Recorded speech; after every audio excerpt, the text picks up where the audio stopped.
they must apply for a permit. But what we are doing as a government, we want to put them together, those artisanal mining people. They form cooperative so that they can be issued with a permit as a cooperative, and they access the many benefits that can be accessed by being in a cooperative. So when we were here at Merira, we have realized that there are some noises coming because of blasting, vibration, NEMA issues, dust, compensation, and the benefit to the community. So we have had a sitting with the management of the two companies that are carrying out extractive of ballast and aggregates, and we have agreed that the grievances that are raised by the community shall be addressed within the next 2 weeks. That is the issue to do with compensation for the damages to their property, to their livestock, to their houses, the damages due to affluent flow of waste, including blasting, vibration, to be reduced and to be organized, to be communicated in advance, but of essence, the benefit that the community shall get because of their natural resources being extracted, which we have agreed that the contractor shall engage the leadership, those are the directors, so that they can get back to us, telling us how they are going to benefit the community. We are talking of 1% of the gross revenue from mining should go directly to the community. But those who do have licenses, they are supposed to pay royalties to the national government through the national treasury, of which 70% is retained by the national government, 20%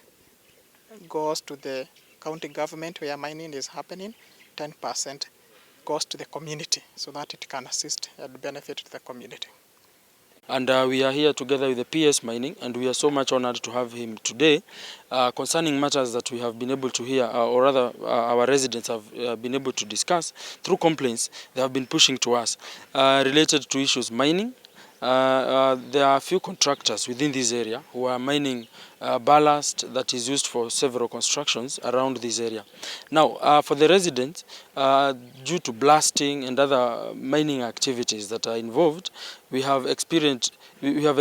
destruction of properties, we have experienced dust, we have experienced harm affecting our animals. And so the residents have been requesting our intervention and the intervention of the government to ensure that their livelihoods and their properties is protected. And the coming of the PS today is an assurance that their properties will be protected. His coming together with his team has been a big boost to us as the residents of Mbiri. They have also taken the time to educate us matters relating mining and how as the local community we are supposed to benefit from that activity. In a nutshell, what the residents have been requesting, and they have been trying to communicate to the contractor these same issues, is that they would request that a few areas, like the roads, a few roads within the society, or rather the community, maybe a dispensary, maybe a borehole. This is what they would request from the contractor now that these activities are taking place within their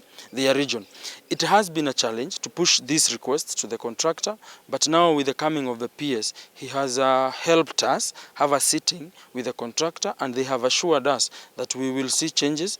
in matters compensation, in matters construction of this request. And as the PS has said, in 2 weeks they will give back a report saying exactly what they would like to work on as far as the community